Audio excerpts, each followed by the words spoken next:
Elizabeth's POV. Kung ganon, sino ang lalaking nakita ni Enzo kung hindi nga talaga ikaw yon? Tanong ko kay Hector ngunit may bakas pa rin ng pagdududa. Maybe it was Henry? Me and Henry have the same resemblance. We have the same build and height. Madalas na pagkakamalan siyang ako. Napatigil ako at napaisip. Pinagmasdan ko itong mabuti upang suriin ko nagsasabi nga siya ng totoo. Kung sa bagay, unang kita ko kay Henry malaki talaga ang hawig nila ni Hector, lalo na sa pangangatawan. Pesteng Enzo? Titingin na lang mali-mali pa. Sa itsura ni Hector ngayon, mukhang naninindigan talaga ito na hindi siyang lalaking kasama ni Eleanor papasok ng motel. Kung siya ngayon, akala ko ba ayaw niya na kay Henry? Bakit ngayon nagkasama pa sila sa motel? Tanong ko na medyo naguguluhan. Bakit kaya hindi nilang makontento si Eleanor sa piling ni Hector at hinahabol niya pang asawa ko? Walang pinipili ang babaeng kagaya ni Eleanor kapag nakaramdam ng init sa katawan, and Henry can give that to her. Malamang siguro iniisip niya ang mukha ko habang merong nangyayari sa kanila. Walang pasintabing palagay ni Hector. I sighed. I'm sorry for doubting you, Hector. Let's forget it, okay? Ang mahalaga, alam mo na, at kahit di ka na mag-isip ng masama sa akin, I am sorry for hurting you unintentionally. Nanunuyo ang boses nito. Matagal ko na siyang pinakatitigan. Sa kabila ng paliwanag niya, inaamin kong may sama pa rin ako ng loob at hindi naman yon agad-agad na nawawala. You know that I won't let you leave me, Elizabeth. Alam kong nagduda ka pero hindi ko hahayaan hiwalayan mo ko pagkatapos ng lahat-lahat ng to. Nagkamali ako at inaamin ko yun pero hindi ako gumawa ng hindi mo ikapapatawad, so I think I deserve your forgiveness this time. Hinawakan nito ang kamay ko at maring pinakatitigan ang mukha ko. Fine, but next time please, huwag mo nang uuliting maglihim sa akin dahil baka isang araw hindi na ako magsalita at padala na lang kita ng annulment papers. I won't, Elizabeth. I'll promise. Mukha itong kinabahan sa banta ko. Natawa ako sa ekspresyon ng mukha niya. He looks pale matapos ko yung sabihin. Really? My words has an impact on him? Just like that?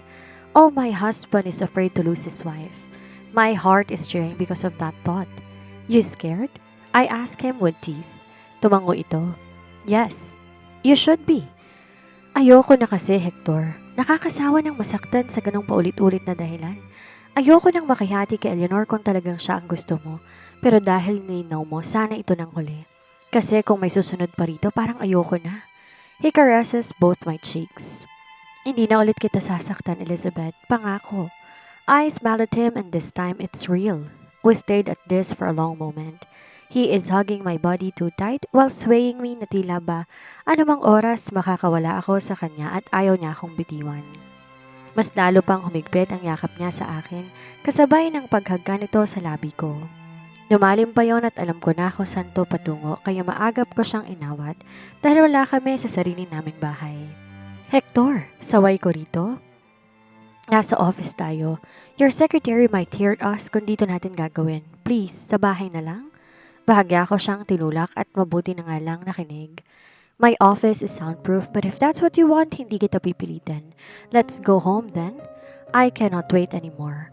Oh, hindi mo ba dadaanan si Eleanor to check on her? Baka hinihintay ka na niya ngayon. Mapanoyang tanong ko. His face steamed. This is not the right time to mention her.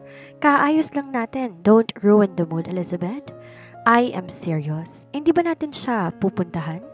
Simula nang bumalik si Eleanor sa kondo niya, ay hindi ko pa ulit siya nakakausap. We will not actually check on her kung hindi ang baby. May schedule si Eleanor ng check-up kay Dr. Frances. You forgot? Bumalik na rin siya sa trabaho sa ospital. He reminded me. Oh, I forgot? Ngayon nga pala ang check-up ni Eleanor sa doktorang iyon na kakonsyaba nito sa pagpapalaglag years ago. I doubt kung alam ba ito ng asawa ko. Hector, alam mo ba na matagal nang magkaibigan sina Dr. Frances at Eleanor? Tanong ko habang tinatansya ang magiging sagot nito. No. Nito ko lang nalaman nang maging OB mo siya and when Eleanor's introduced her to us. Sagot nito na nagbigay linaw sa akin na wala itong alam. Oh God, ngayon pa lang nakikita ko na may matatanggalan ng lisensya dito. Knowing my husband na hindi nito palalagpasin kapag nalaman nitong yun din ang doktor na siyang nagpalaglag sa anak nila ni Eleanor noon. Why did you ask? What's wrong? He asked in confusion. Should I tell him the truth? Dapat ko pa bang sabihin? I am scared to his reaction dahil baka may kalagyan ng doktor na yon. Sigurado. Paano mo nalaman na nagpalaglag si Eleanor noon? Tanong ko nang di sinasagot ang tanong niya. Maraming kakilala si Eleanor sa medisina kahit nag-aaral pa lamang noon. Hindi ko nalaman kung sinong tumulong sa kanya o nagbayad ba siya ng gagawa noon. May nakarating lang sa akin that Eleanor was pregnant but she aborted it. Hindi nila alam kung sinong ama dahil hindi naman alam ng lahat na ako ang boyfriend niya ng mga panahon na yon. Mahabang paliwanag ni Hector. So, nakumpirma mo lang kung totoo nga ba nang tanungin mo si Eleanor? Nakumpirma mo lang nang aminin niya sa'yo yon? Tanong ko rito. He nodded. Yes, I confirmed from her when she confessed that she aborted the baby because she was not ready. Tapos pinag-iisipan mong may ginagawa akong kababalaghan kasama ng kakambal mo? Hindi ko papangaraping bumalik sa babaeng kailanman ay hindi naging handa para sa akin. She is not worth to be with.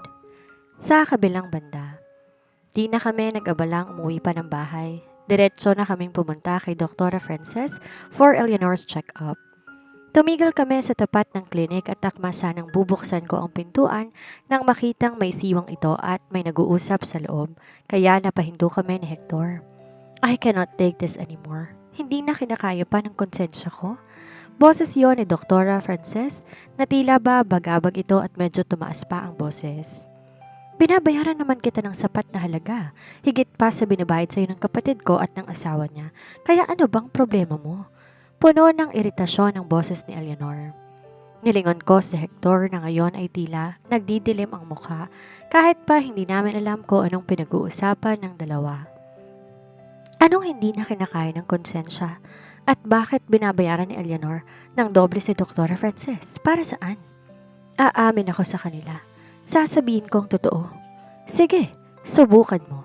Baka nakakalimutan mo kung anong kaya kong gawin. Pumili ka, doktora, yung panganay mo o yung bunso. Kambal silang pareho, hindi ba? Eleanor threatened her. Hindi mo mahahawakan ang mga anak ko, Eleanor. Nababaliw ka na. Dr. Frances sounds hysterical. Ang simple lang naman kasi na pinapagawa ko sa iyo eh. Ayaw mo pang gawin? Hindi ka naman mahuhuli. Akong bahala sa iyo. Sundin mo lang ako at wag na wag kang kakanta. Sobra na, Eleanor. Hindi ko na matatagalan. Ako na nga tumulong sa iyo noon na ipa-abort ang anak ninyo ni Hector. Tapos ngayon gusto mo na naman ipa-abort yung batang sa tiyan mo dahil lang di mo makuha ang gusto mo? Nahihirapang sambit ng doktora. What the? Hindi sila nagsisigawan at hindi rin naman nagbubulungan, ngunit sapat na para marinig namin sila dito sa aming kinatatayuan. Di ko inaalis ang tingin ko kay Hector na ngayoy nagiging violenteng ekspresyon, ngunit nanatiling nakatayo sa tabi ko upang makinig pa sa mga susunod pa nilang sasabihin. Ano pa ang silbi ng pagbubuntis kong to kung ayaw namang bumalik sa akin ang lalaking gusto ko? Hindi ko siya maakit dahil sa pesteng Elizabeth na yan. Ako naman talaga ang unang minahali, ginawa lang siyang panakip butas. Lumihistro sa akin ang sakit dahil sa mga lumabas mula sa bibig ng sarili kong kapatid. Ang akala ko masakit ng isipin na yon talagang dahilan niya kung bakit niya ito ginawa. Yun naman pala mas masakit pang marinig sa kanyang mismong bibig ang katotohanan na iyon, ang tunay nitong intensyon. Eleanor, magpaubaya ka na. Asawa na siya ngayon ng kapatid mo. Tumigil ka na dyan sa kahibangan mo. Nababaliw ka na. Ikaw ang dapat sisihin dahil sinayang mong pagkakataon na makasama siya noon. Mahabang litanya ni Dr. Frances kay Eleanor. Bakit ako magpapaubaya? Kayong akin naman talaga, Hector, mula umpisa pa lang. He is just using her para makalimutan ako. Alam ko ako pa rin ang mahal niya at hindi niya lang maiwan ang kakambal ko dahil naaawa siya rito at dahil na rin sa kahihiyang kahaharapin namin kapag nagkabalikan kami. Gumuhit ang masakit na pakiramdam sa loob ko. Paano nito nasasabi sa sarili nitong kapatid? Ibig sabihin handa to sa kahihiyan na haharapin niya, maagaw lang asawa ko sa akin? Sa akin na sarili niyang kakambal at kasabay ng lumaki sa iisang bahay? Oh, alam mo naman pala na kahihiyan ang kahaharapin niyo kapag nagkabalikan kayo, kaya bakit mo pa pangangarapin? Ganon ka kadesperada? May panunuyang saad ni Dr. Frances. Oo, sasabihin ko sa lahat na ako naman ang nauna. Pinabawi ko lang ang dapat ay sa akin. Hibang nasambit ni Eleanor. Huli na, Eleanor. Wala ka ng pag-asa pa na mabawi siya dahil hindi na siya sa'yo. Biglang natahimik sa loob. Ang akala ko tapos na silang mag-usap, ngunit nagulat ako nang may narinig akong bumagsak sa sahig at hula ko, tinapon ni Eleanor ang mga gamit na nasa ibabaw ng lamesa. Abort this baby. Mariing utos nito. At kapag ginawa kong gusto mo, paano mo palalabasin ang nangyari? Paano mo ipapaliwanag sa kanila? Kaya it is a big no, Eleanor. Hindi ko yun gagawin. Tama ng 2 beses kitang kinonsente, ayoko na. Mariinding pagtanggi ni Dr. Frances, nawari kong mas ikinagalit ng kakambal ko. Bakit ayaw mo? Hindi naman nila to anak. This baby is mine. Kaya kung gusto ko tong tanggalin sa tiyan ko, desisyon ko lang tayong masusunod. Tanggalin mo pa. Bago pa malaman ni Henry, anak niya ang pesting batang to. Halos mayanig ang paligid. Sa narinig. Bago pa ako makakilos, padarag nang pumasok si Hector sa loob at gaya ko hindi rin matanggap ang kawindang-windang na katotohanan. Mabagal akong sumunod kay Hector at hindi makapaniwala, nagpalipat-lipat ang tingin ko sa 2 na nasa loob ng klinik. Eleanor's face looks horrified. She steps back while Hector is walking towards her direction. The fear is evident on her face. Hector? Hindi na naituloy pa ni Eleanor ang pagsasalita na bigla tong hawakan sa leeg ni Hector, kasabay ng paghiyaw. I tried to stop him but it's no use. At sa galit ni Hector ngayon, kahit ako hindi ko siya maawat. Ngunit sinusubukan ko pa rin habang hawak ang braso niya at nakikipagbuno sa lakas niya. Mapapas lang nito ang kakambal ko. Gaya ko, hindi rin alam ni Dr. Frances ang gagawin dahil sa labis na pagkataranta at takot dahil alam nito kung ano na ang mangyayari sa kanya. Hector, please stop. Hindi itong solusyon. Mapapas lang mo si Eleanor. Hysteria ang awat ko rito dahil unti-unti na nagkukulay violet ang mukha ni Eleanor sa kawalan ng hangin. Hector, please makinig ka sa akin. Daanan natin to sa legal na paraan. Huwag mo nang dungisan pa ang kamay mo. Halos magmakaawa na ako bago pa man tuluyan si Eleanor ay padarag na siyang binitawan ni Hector dahilan para marahas itong bumagsak sa sahig. Hindi ko alam pero wala akong maramdamang awa at simpatya para sa kakambal ko. Masama mang sabihin kahit papano deserve niya. Walang kapatawaran ang mga pinagagawa niya noon. Magpasa hanggang ngayon, nagawa niya kaming lokohin. Walang magandang paliwanag para doon. Bago pa man ito makahuma ay pahablot na binitawan ni Hector ang panga nito dahilan para mapatingala ito. Pinatunhayan mo lang kung gaano ka kawalang kwentang babae na kahit sinong lalaki hindi napipiliing makasamang gaya mo. Maanghang nalita niya ng asawa ko sa nanginginig na si Eleanor. Hindi ito nagsalita. Tanging iyak at tikbi na lamang ang nakayanang itugon sa bawat salitang binitiwan ni Hector. Kahit pag-iyak mo nakakasuka. Simula una, wala akong balak makipagbalikan pa sa'yo dahil sapat na sa akin si Elizabeth na kahit hindi ako mabigyan ng anak, kayang-kaya niyang maging mabuting ina at asawa. Huwag mo nang ipilit pa ang sarili mo dahil kahit sino, karurumihan ka, Eleanor. Marahas itong binitawan dahilan ng pagtama ng mukha nito sa sahig. Tumayo si Hector at sa pagkakataong to, si Dr. Frances naman ang hinarap niya. At hindi nito alam kung aatras ba ito para tumakbo palabas ng sarili niyang klinik. Ikaw pala ang nag-abort sa anak ko noon. Hindi to sumagot at nanatiling nakatingin lamang habang nalalaki ang mga mata sa takot. Mr. Santillan, maniwala po kayo. Wala lang akong choice noon dahil kay Eleanor. She threatened me. Sinubukan itong magpaliwanag kahit nagkakandautal. Mas lumapit si Hector dito. So the baby in Eleanor's womb, hindi ba sa amin? Care to explain what happened kung paano niyang nabilog ang ulo ko, namin ang asawa ko? Tanong ni Hector at bakas ang pagtitimpi na wag itong saktan. 1 buwan na po siyang buntis bago pa man gawin ang surrogacy procedure and the tests were just manipulated. Ayon sa utos ni Eleanor na gawin ko, maglilimang buwan na ang tiyan niya ngayon at hindi mag-aapat. Sinadya ko na ibahin ang bilang ng weeks para palabasing na buntis na siya makalipas ng 1 buwan magmula na isagawa ang procedure. Hindi po nagamit ang inyong cells dahil 1 buwan ng buntis si Eleanor bago pa man po isagawa ang lahat. Isang malutong na mura ang pinakawala ni Hector at dahil sa matinding galit, nagawa nitong suntukin ang babasaging lamesa, kung kaya't lumikha ito ng ingay dahil sa pagkabasag. Napatalon kami kasabay ng pag-irit ng 2 babae. Tumusok ang iilang bubog sa kamao ni Hector dahilan ng pagdurugo nito. Natutup ko na lamang ang bibig ko at hindi mahinuha ang salitang gusto kong sabihin. I want to blame the doctor, ngunit alam kong hindi dapat siya ang pinagbalingan ko, kundi si Eleanor na punot-dulo ng lahat ng ito. Dumako ang tingin ko sa kapatid kong hanggang ngayon, nanginginig pa rin sa takot at nananatiling nakaupo sa sahig. Paano mo ito nagawa sa amin? Para na kaya ng konsensya mo na gawin ang lahat ng to? Nanghihina akong tanong rito. Gustong gusto ko siyang saktan, ngunit di ko magawa dahil iniisip kong buntis ito. Because I am too desperate to have him again, Elizabeth. Kinuha mo siya sa akin. Alam mo, na dati na kaming may relasyon pero pinili mo siyang pakasalan nang hindi ako iniisip.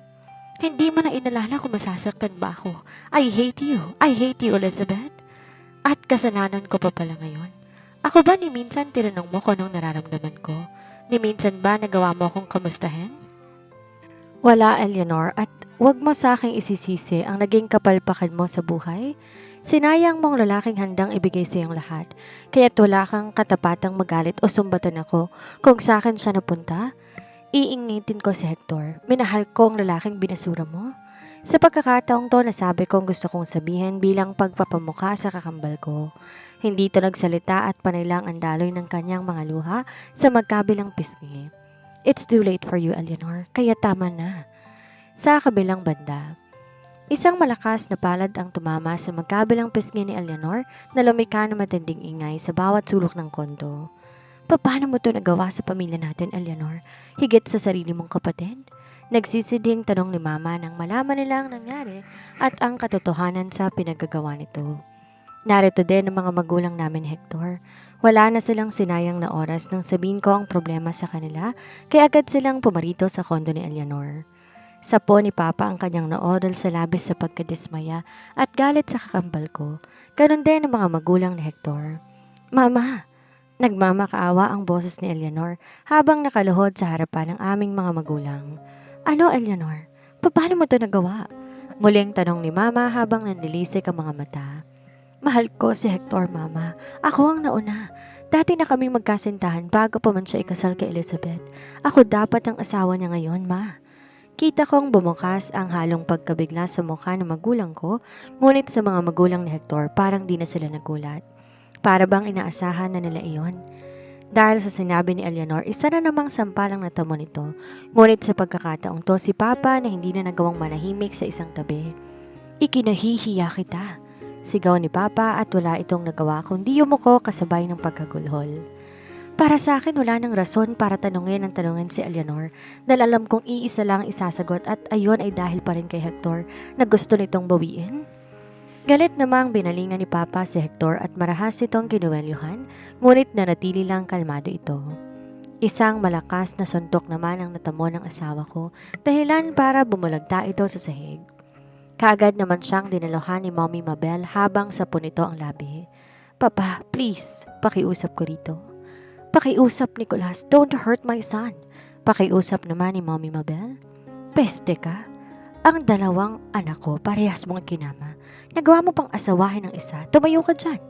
Nagnangalit na buska ni Papa at hindi niya kami pinansin. Marahan kaming tinabi ni Hector at ginawaran niya ako ng isang malungkot na ngiti, saka ito tumayo. I will face all the consequences for all I did.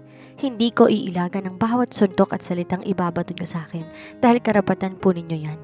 Saad ni Hector, kaya't muli itong nakatanggap ng sunod-sunod na suntok galing kay Papa. Nicolas, tama na. Tugon na ang mukha ng anak ko.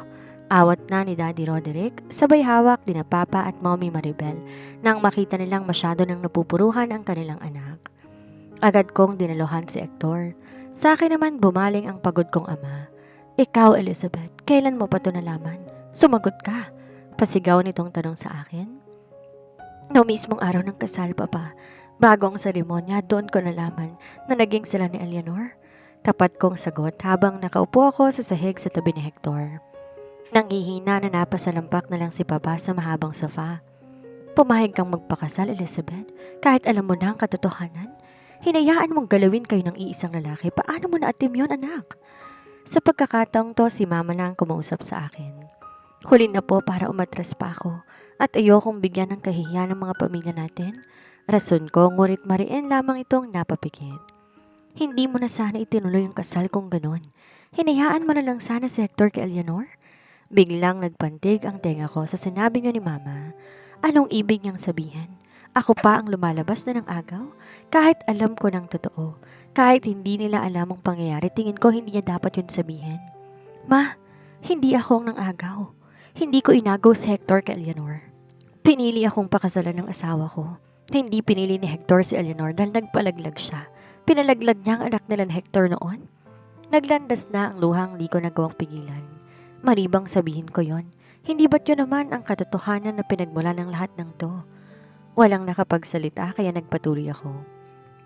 Nagpalaglag si Eleanor years ago kasi ayaw niyang ipaalam sa lahat.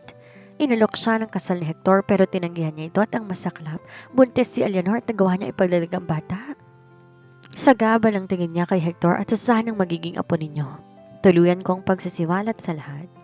Halos hindi magkandasara ang kanilang mga bibig. They are all shocked. Kita kong tumayo si Mama at nilapitan ito si Eleanor, sabay pinaghahampas niya ito at paulit-ulit na niyuyugog sa balikat. Bakit, Eleanor? Bakit? Mama, Papa, I'm sorry. Tila sising-sisi ito ng may pagmamakaawa. Dinaluhan kami ni Mommy Mabel at niyakap si Hector. Why didn't you tell us? Bakit mo sinarili ito? Kung sinabi ko baka hindi niyo ako panihagang pakasalan si Elizabeth, hindi ko ipapahig na maging asawa ko siya. Sinong ama ng nasa sinapupunan ngayon ni Eleanor? Mariing tanong ni Daddy Roderick. Si Henry, Dad?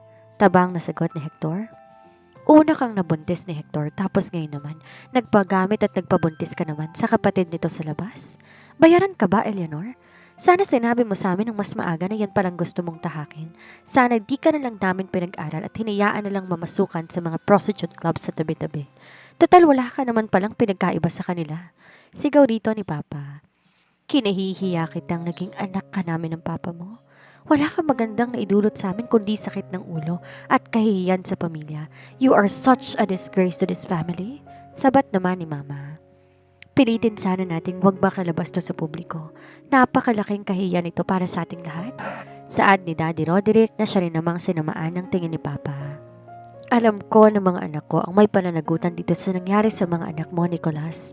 I'm sorry for what they've caused to your daughters. Aakuin ko lahat ng galit ng inyong pamilya sa amin.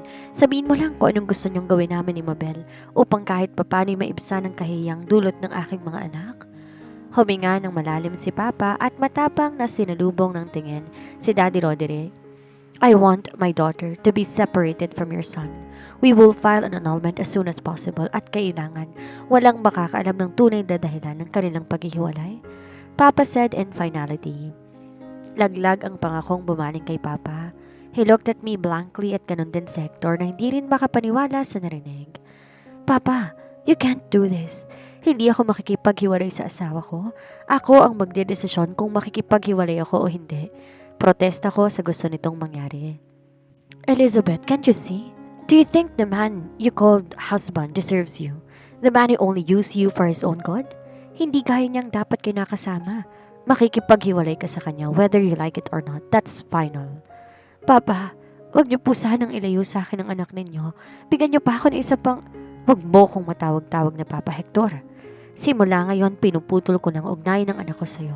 Hindi na kita para ituring pang manugang dahil nagkamali ako na ipinubaya ko sa iyong anak ko. I looked at Hector with my pleading eyes. He looked pleading too. Wag nitong sabihing isusuko niyang kasal namin at papayag siyang hiwalayan ako. I think your father is right, Elizabeth. Wala akong magandang naidulot sa'yo. Di ako naging mabuting asawa at pasakit at problema lang na ibigay ko sa'yo. I realize I don't deserve you, every inch of you. It's been a month since Hector and I separated, but we're not annulled yet because I refused to sign the papers, but my parents keep on insisting it. Nagmamatigas ako, hindi ako pipirma. I'm guarded by these bodyguards hired by them. If Hector tries to come near me, they will all fence me. How funny, isn't it? Sarili kong asawa, hindi ako malapitan. Every time papasok ako ng trabaho, palaging nakasunod ang mga to, which makes me irritated day by day. Simulang mangyari ang mainit na pag-uusap at komprontahan dahil sa iskandalong ginawa ni Eleanor ay pinadala ito sa Switzerland para doon manirahan and she's not allowed to go back here in the Philippines anymore. Nanatiling sekreto lahat sa publiko. Sinikap ng mga magulang kong wag makalabas ang problemang makasisira sa aming mga pamilya. Eleanor is married to Henry. Wala tong nagawa na magdesisyon ng aming mga magulang dahil gusto nilang may managot sa batang nasa tiyan ng kakambal ko.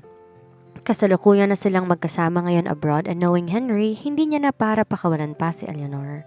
Makabubuti yon para sa lahat at higit para sa kapatid ko dahil tama na rin na settle na ang buhay nito.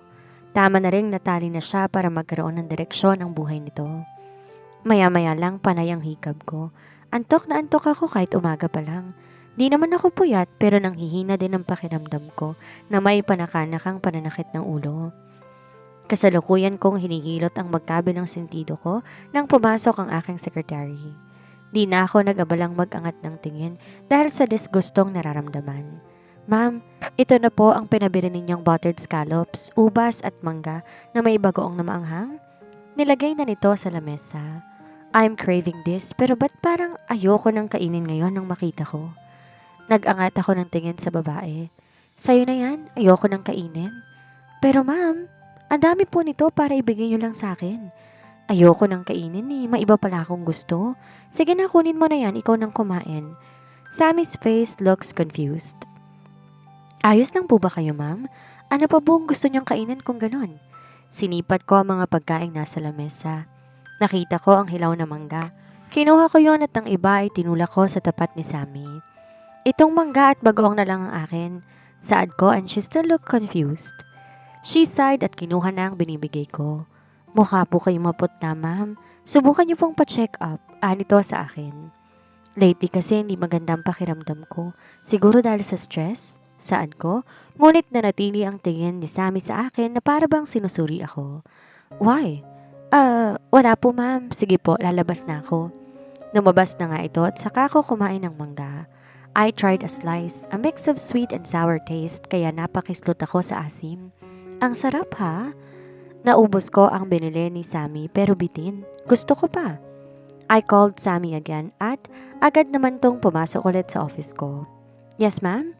Ibili mo nga ako ulit ng mangga, yung ganto din ha. Samahan mo ng maraming bagoong and please pakidamihan mong mangga, baka mabitin na naman ako. Utos ko rito. Ilang sandali na naman siyang napatitig sa akin habang angwang ang bibig. May gusto kaya siyang sabihin? Sige po ma'am. Ngumiti ito at lumabas na. Nang mapag-isa ko ay naiisip ko kung kailan kaya may isipan ng mga magulang ko na alisin ng mga nagbabantay sa akin. Sa totoo lang, konti na lang bubuga na ako ng apoy. Sa inis, dulot ng matinding iritasyon. Isang buwan ko nang hindi nakikita ang asawa ko and I miss him so bad. Bakit parang araw-araw miserable ang buhay ko dahil hindi ko siya kasama? Kamusta na kaya siya? Hindi rin ito nagte-text o tumatawag sa akin. We are still married. Mag-asawa pa rin kami. Iniisip niya kaya ako gaya ng pag-iisip ko sa kanya? I cried every time I'm thinking of him. Kagaya ngayon, I cannot stop my tears from falling. Pinaalis ko rin agad dahil baka dumating si Sammy at makita na umiiyak ako.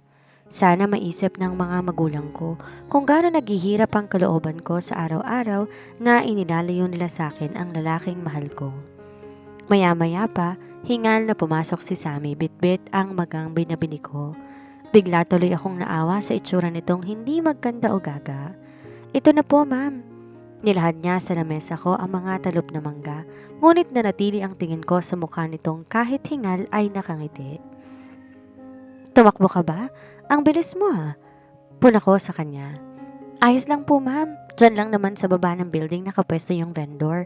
Ang mahalaga po, masatisfied kayo sa mga cravings ninyo. Baka magkabalat sa mukha Mahirap kapag di nasunod ang gusto. Saad nito sabay iwas ng tingin at tila may ibig ipabatid. Anong baka magkabalat sa mukha? Sino magkakabalat sa mukha? Ako? What do you mean, Sammy? I asked in confusion. Wala po, ma'am. Kalimutan niyo na. She waved her hand to dismiss the topic. Tumango ako at nag-umpisa ng kumain ulit.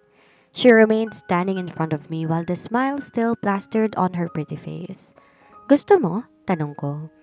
Umiling si Sammy sabay wagayway ng kamay bilang pagtanggi. Wag na po ma'am, marami pa po akong trabahong gagawin, mahirap ng antukin. Antukin? Bakit naman ito aantukin sa pagkain ng mangga? She is acting weird. Bakit ka naman aantukin? Kakain ka lang ng mangga. Kunot noong tanong ko habang may laman pa ang bibig. Ngumiti lamang to ng makahulugan. Basta po ma'am, sige na po. Marami pa po akong gagawin maiwan ko muna kayo. Tawagin niyo na lang ako kapag may kailangan pa kayo.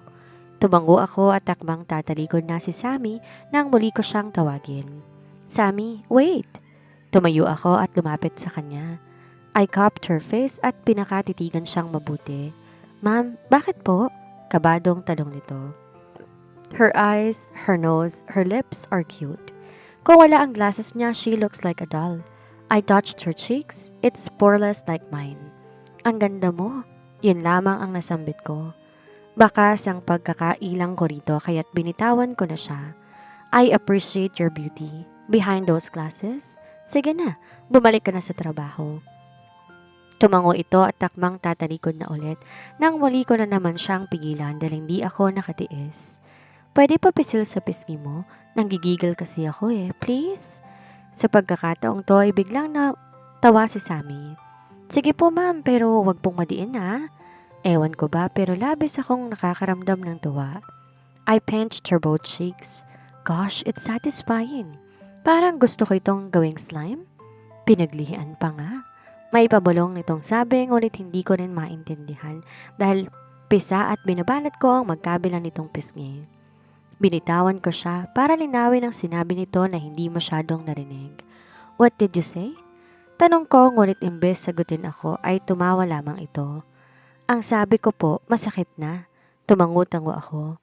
Sorry, I can't help it. Gusto ko na gawing slime ang pisngi mo. Biglang nanlaki ang mga mata nito. Wag naman po ma'am. Kabadong protesta ni Sammy.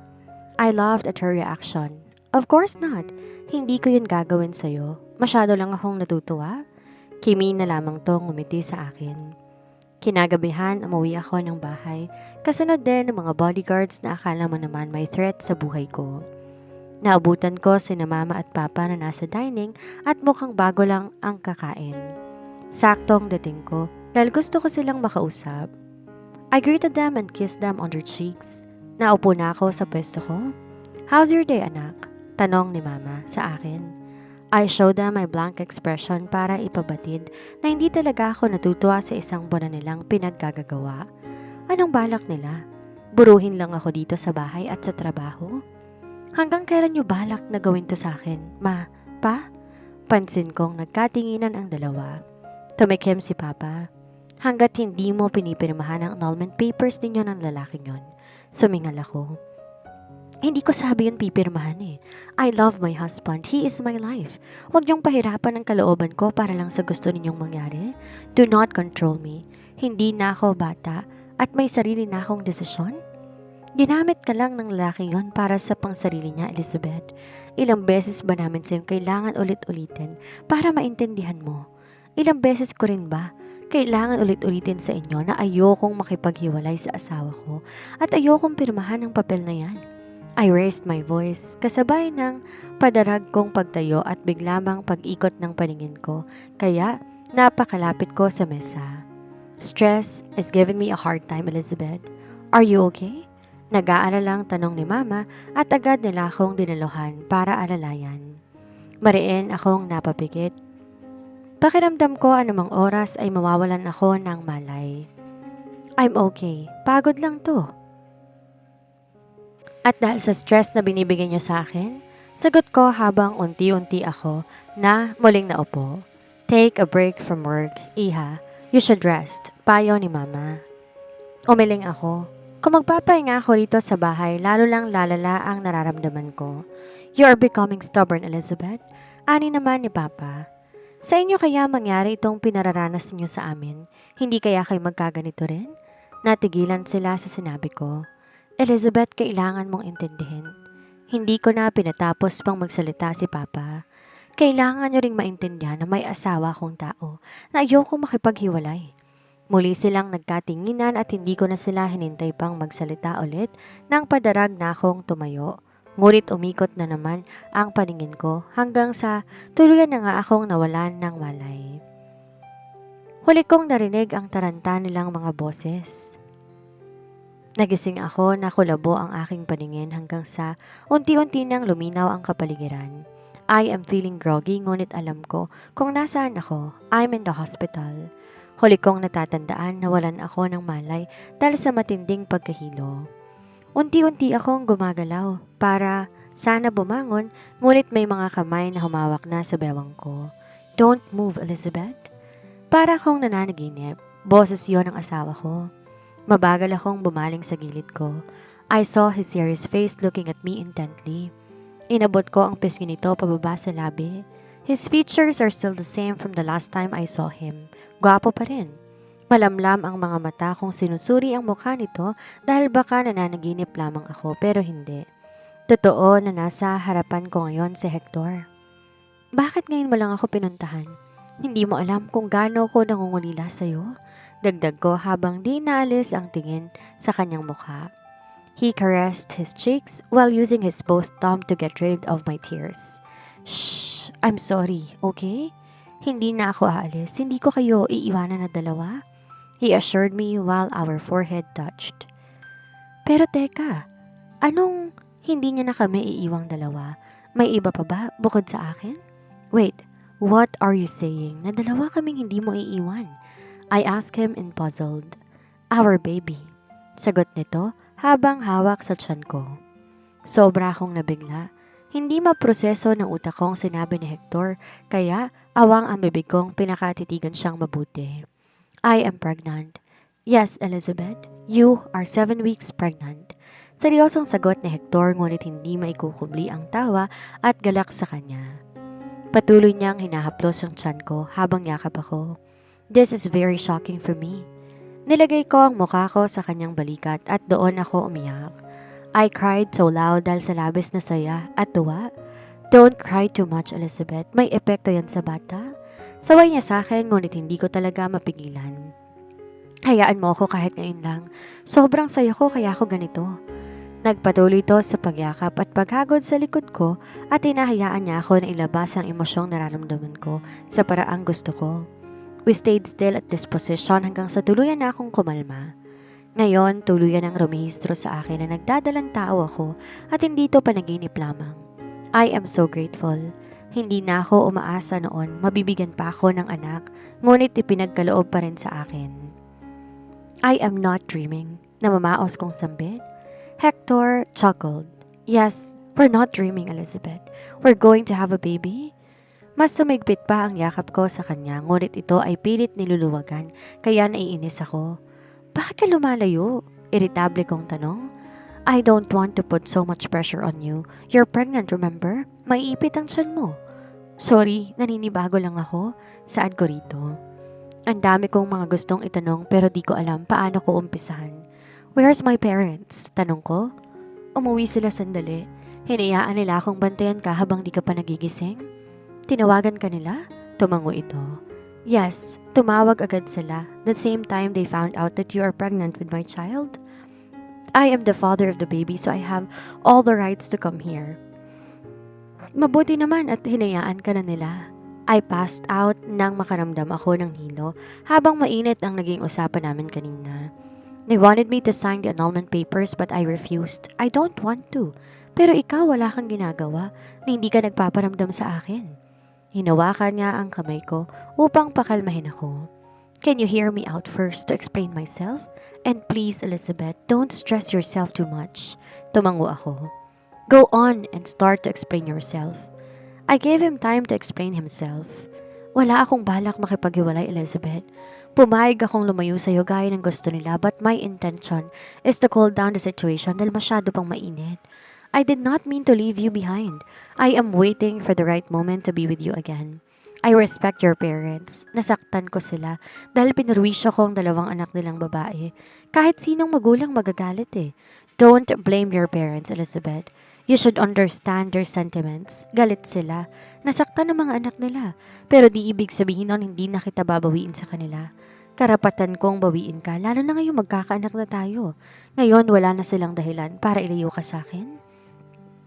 Tanging yakap na lamang ang naisagot ko sa lahat ng sinabi ni Hector. Did you convince them already?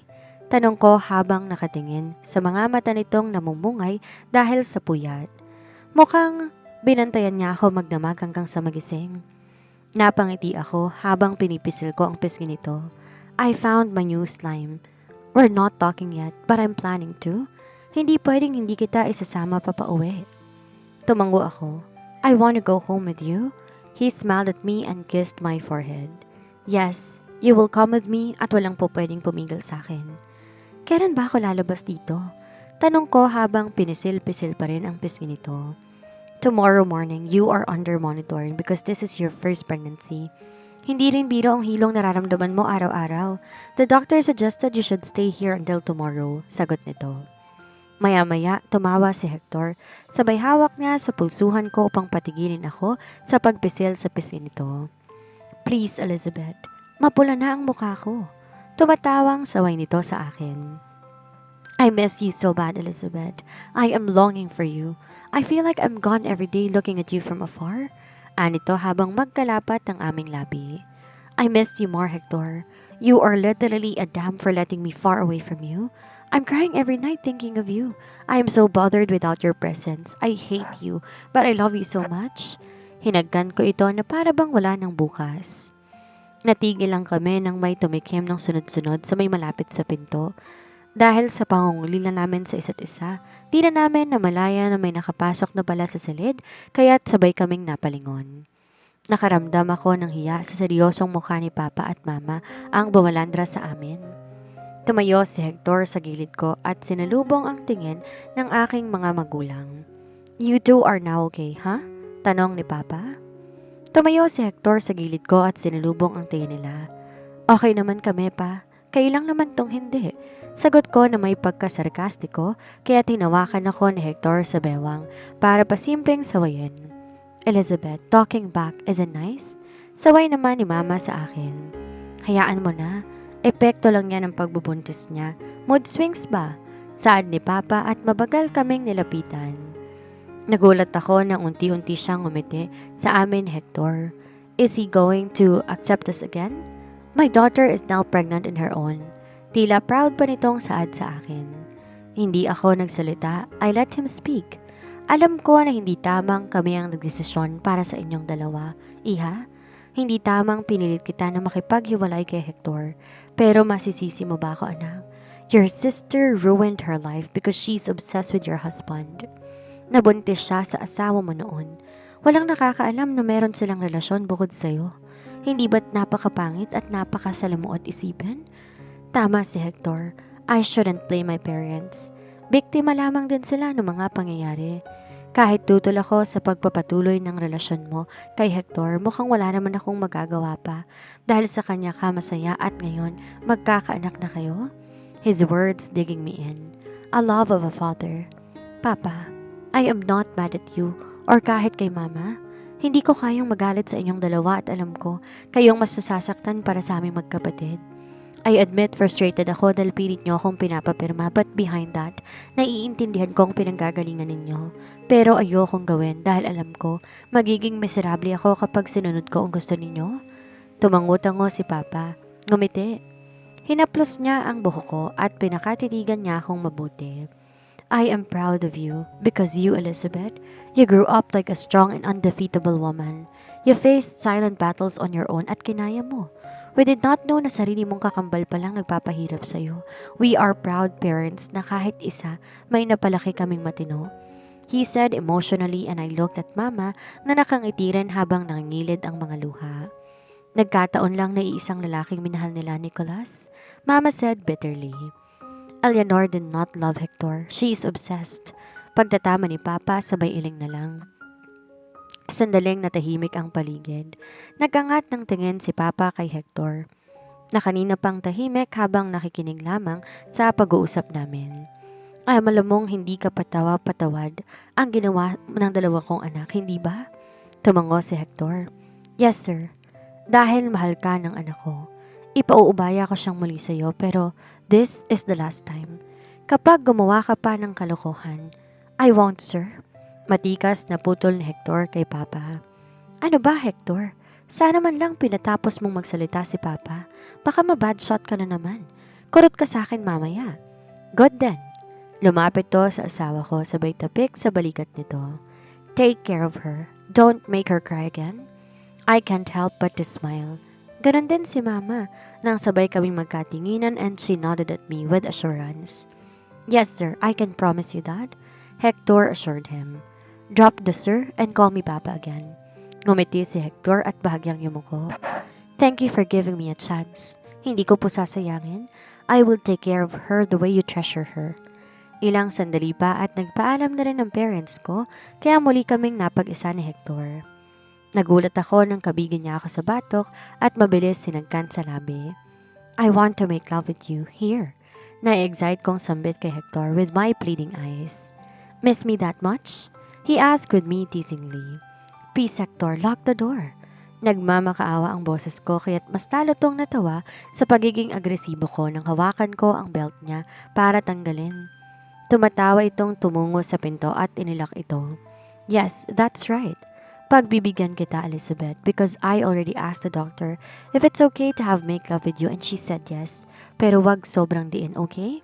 I don't want to hurt the baby, he said while smirking at me. Tatayo sana ako nang pigilan niya ako. He did not allow me to move. Mabuti na lang may malaki itong kama at kasya kami, pero siguradong lilika ito ng ingay. Maya-maya nagsimula na si Hector na paligayahin ako. I'm hoping that this room is soundproof. We make love passionately. His movements are gentle and tried our best not to get rough even though we want to. He sealed my lips with a kiss after. Marriage life isn't easy. Nandyan lahat-lahat ng problemang kahaharapin ninyo. Ngunit ang mahalaga ay manatili kayong magkasama, puno ng pagmamahal para sa isa't isa hanggang sa huli. Dito na po nagtatapos ang kwento ni Elizabeth at Hector. Maraming salamat po sa lahat ng sumubaybay at nakinig. Sana po suportahan nyo ang aking bagong kwento. Susubukan ko pong puro full stories ang i-upload para tuloy-tuloy ang pakikinig ninyo. Maraming salamat po and keep safe everyone.